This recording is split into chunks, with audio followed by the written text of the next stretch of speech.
why am I here? These were the first words out of the mouth of James Stockdale at the 1992 vice presidential debate. Master Toastmaster, my fellow Toastmasters, and distinguished guests.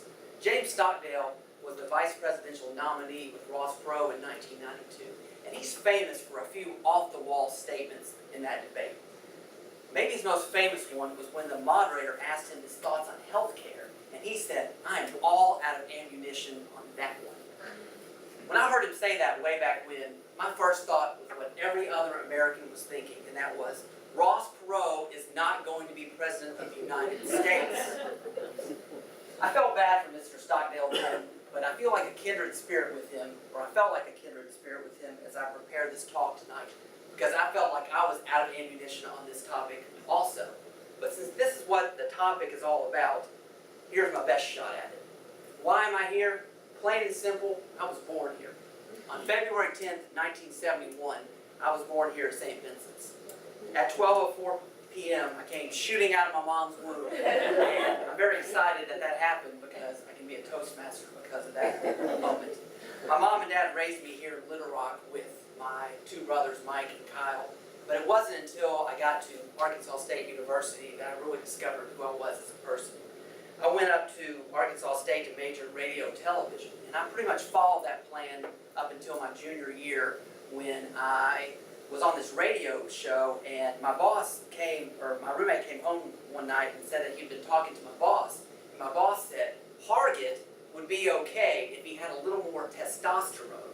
And I was like, man, unbelievable. But I thought about his words, and then I saw myself on TV one day, and I had this very pale face, and I went, I might want to change my major. So I decided to change my major to psychology. And that was a very important decision for me because every job I've had since then has had something to do with psychology. Whether it's working at Arkansas Easter Seals like I do right now with the disabled, or working at Children's Hospital with the medically fragile, every job I've had has had something to do with psychology in one way, shape, or form. In college, I read a lot of books, and they were mainly self-help and religious books. And that really made me think a lot about psychology, and I really got very into reading all the time, and so I really enjoyed my major, and so it was a very good decision for me. The second big thing that happened for me at college was I met my wife, and we met at a church meeting, and it was love at first sight for her. I'm just kidding. Luckily for both of us, we felt the same emotion at the same time, and it was just a great day in my life. We pretty much stuck together until we got married when I was 28 years old. And then the next big moment that we had was when we had our first son, Donovan, in 2002.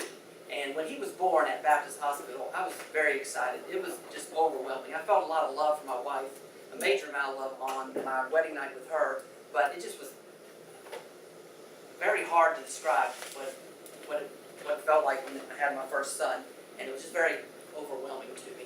And 3 years later, my son Evan was born, and I cried my eyes out. I cried for maybe 5 minutes straight, and I don't think I've cried that hard since then. It just was incredible. So having my sons is a very important part of who I am as a person.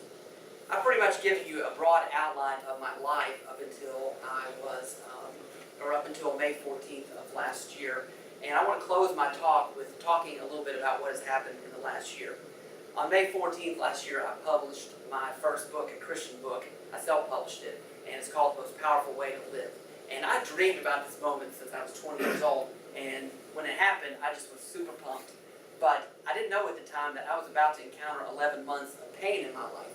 And what I find interesting about that moment now is that I've just written a 245-page book explaining to people how to live an emotionally fulfilled life. And I've struggled over the last year to even keep myself together for a week at a time, and I'm still trying to process that. But I close my talk by bringing that up because I think,